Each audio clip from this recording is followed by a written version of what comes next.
Physics classes में आपका स्वागत है। आज के इस लेक्चर में हम लोग द्रव्यमान और समय के मापन के बारे में पढ़ेंगे। द्रव्यमान का मापन।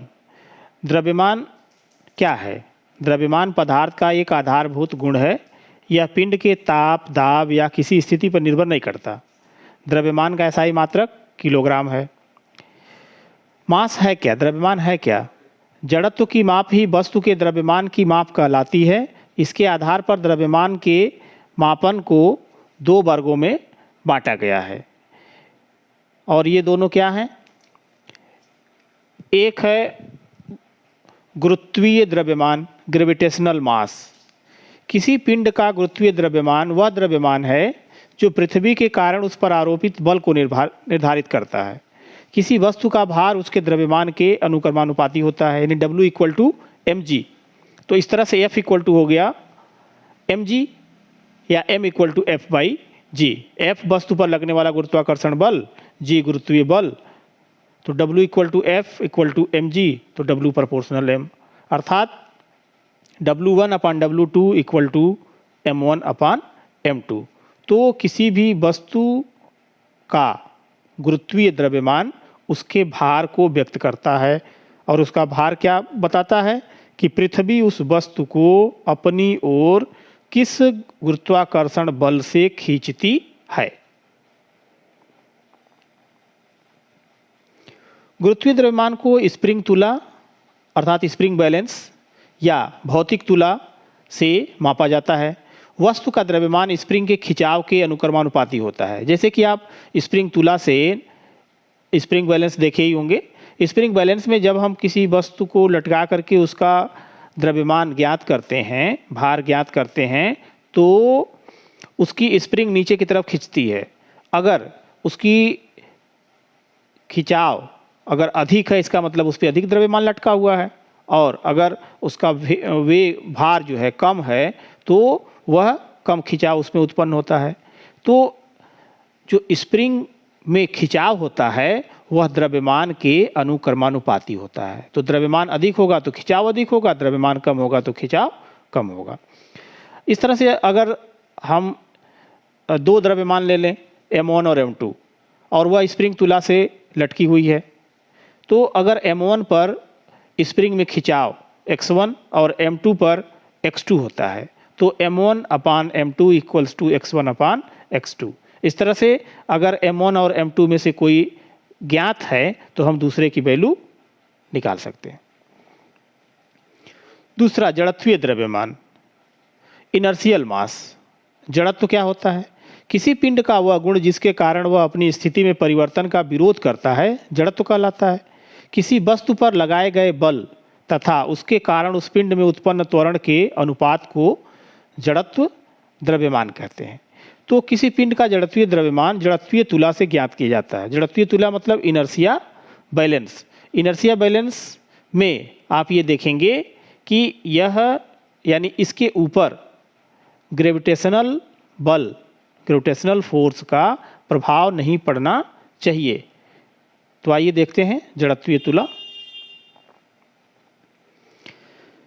ये देखें, यह एक मेज पर इस तरह से फिक्स किया गया है कि इसकी ये जो है दो पत्तियां हैं, ये दोनों पत्तियों को ये देख रहे होंगे कि खड़ा करके रखा गया है, और ये दोनों यहाँ पर जुड़े हुए हैं और ये इसका पलड़ा है, और इन दोनों को यहाँ पर टाइट कर दिया गया है। ये दोनों धातु की पत्तियां हैं। यह धातु की पत्ती में प्रत्यास्थता का गुण होता है, जिसके कारण अगर इसे विस्थापित किया जाता है तो यह अपने इनिशियल स्टेट में आने का प्रयत्न करता है। अब इसे ज्ञात कैसे करते हैं इनर्शिया बैलेंस से? अगर देखिए, इसे हम अप डाउन अगर मूव कराएंगे तो इसमें ग्रेविटेशनल बल का प्रभाव होगा, इसलिए यहाँ पर इसको जो है यह इस मेज पर जो रखा गया है इसको इस तरह से ऑक्सीलेट कराते हैं। तो ऑक्सीलेट होता कैसे है?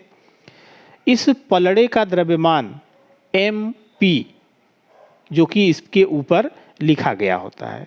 अब इसे अगर हम थोड़ा सा खींच करके और छोड़ देते हैं तो यह ऑक्सीलेशन करने लगता है, वाइब्रेशन करने लगता है।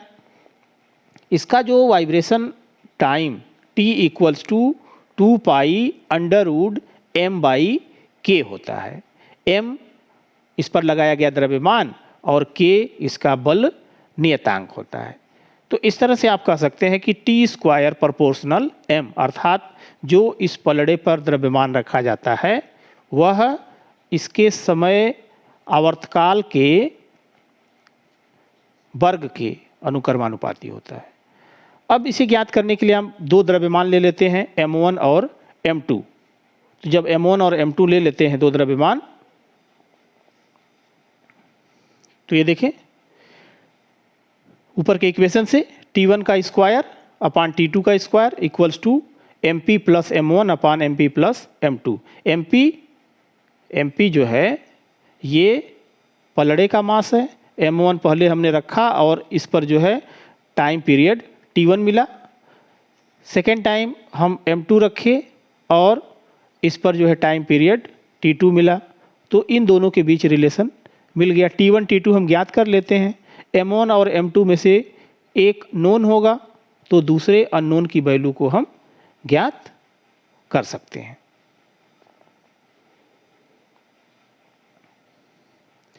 द्रव्यमान का परास, रेंज ऑफ मास, द्रव्यमान का बहुत लंबा रेंज है।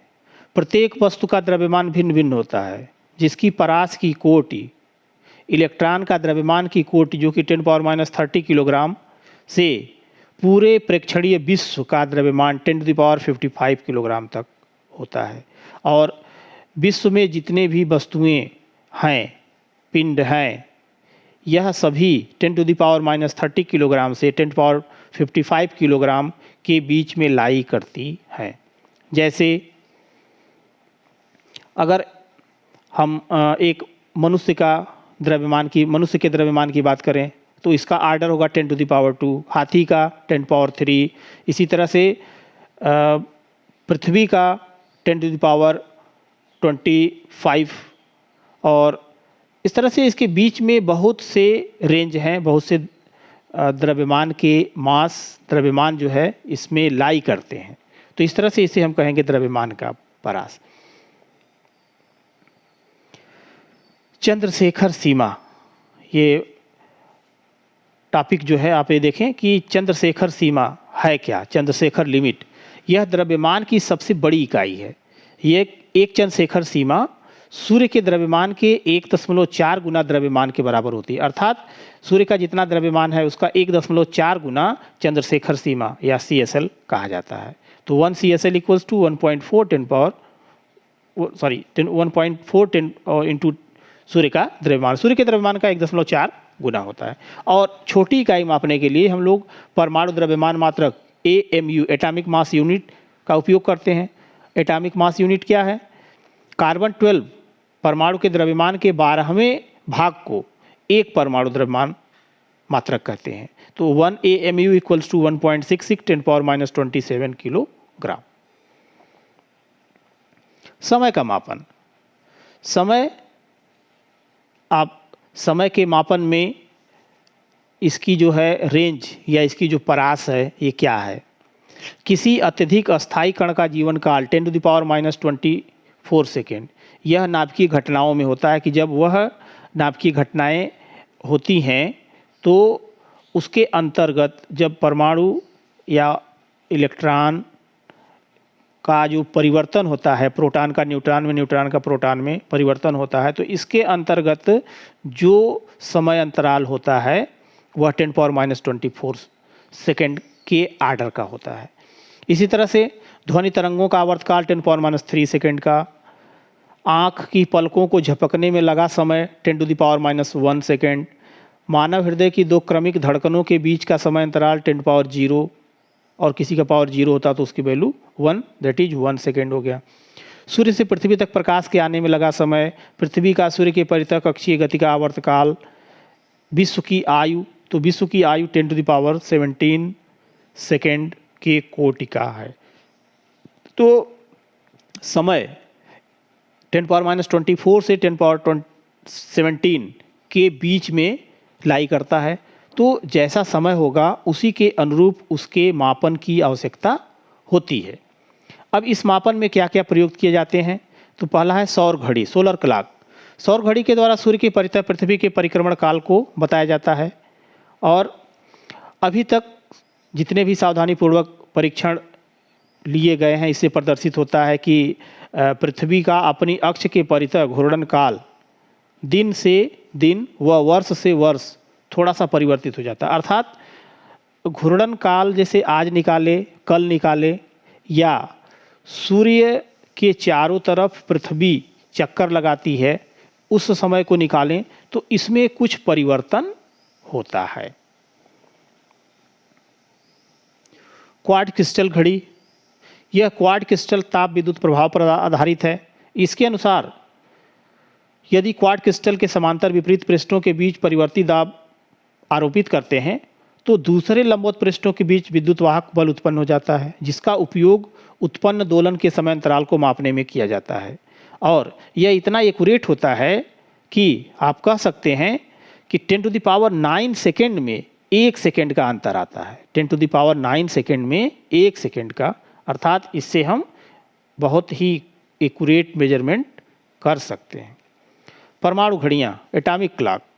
परमाणु घड़ी का कार्य सिद्धांत CGM-133 परमाणु में उत्पन्न आवर्त कंपनों के आधार पर होता है। इन घड़ियों की यथार्थता 10⁻11 सेकेंड में 1 सेकेंड है। 10⁻11 सेकेंड के मापन अगर हम करते हैं तो उसमें 1 सेकेंड का अंतराल डिफरेंस आता है। इस प्रकार की घड़ियां एक वर्ष में 3 माइक्रोसेकेंड से ज़्यादा इधर उधर नहीं होती, अर्थात एक वर्ष में 3 माइक्रोसेकेंड का अंतर आता है। इलेक्ट्रॉनिक दोलित्र, इलेक्ट्रॉनिक ऑक्सीलेटर, निर्वात नली में संधि ट्रांजिस्टर, ये उच्च आवृत्ति की विद्युत चुम्बकीय तरंगों को उत्पन्न करने के लिए प्रयुक्त किए जा सकते हैं और इस प्रकार के दोलनों के आवर्तकाल को अल्प समय अंतराल को मापने के लिए प्रयुक्त किया जा सकता है। तो इलेक्ट्रॉनिक दोलित्र का उपयोग जो है अल्प समय, जहाँ पर कि हम निर्वात नली, संधि ट्रांजिस्टर, जहाँ पे कि उच्च आवृत्ति की विद्युत चुम्बकीय तरंगें उत्पन्न होती हैं, वहाँ पर मापन के लिए इसका प्रयोग किया जाता है। मूल कणों का क्षय, डीके ऑफ एलिमेंट्री पार्टिकल्स। अस्थायी मूल कणों का अर्ध आयु काल 10⁻16 सेकेंड से 10⁻24 सेकेंड होता है। इन क्षय प्रक्रम में जो प्रेक्षण लिए जाते हैं उनमें इसकी सहायता से अति अल्प समय अंतराल की गणना या माप की जा सकती है।